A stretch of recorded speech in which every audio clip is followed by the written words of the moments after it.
করেছে এবং সেই প্রচারণা আমরা আসছি এখানে সূর্য সেন হলে। আমরা দেখতে পাচ্ছি এখানে শিক্ষার্থীরা নিরঙ্কুশভাবে তাদের যে সমস্যার কথা বলছেন, এখানে তাদের কী ধরনের সমস্যা হয়।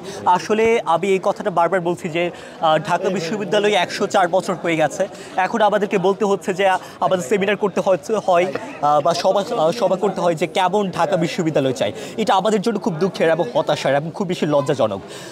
তো সেই জায়গা থেকে আমাদের যে ধরনের বিভিন্ন অভাব অনটন অনেক কিছু আছে, শিক্ষার্থীরা বিভিন্নভাবে মানবেতর জীবনযাপন করে।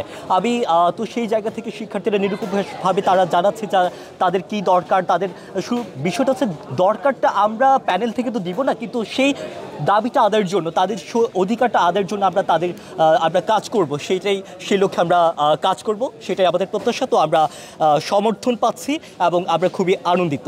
ধন্যবাদ। আমরা শুরুতে করেছি জোট থেকে, আমরা জোট থেকে লড়ছি এবং এখানে ভিন্ন মতাদর্শের অনেক মানুষ আছেন, ভিন্ন সংস্কৃতির, ভিন্ন ধারণার, এবং সেই জায়গা থেকে আমরা যেহেতু লড়াই করছি, আমরা খুবই আশাবাদী। আমরা আমাদের প্যানেলে যারা আছেন সবাই আমরা নিরঙ্কুশভাবে জয়ী হব। ধন্যবাদ। আমার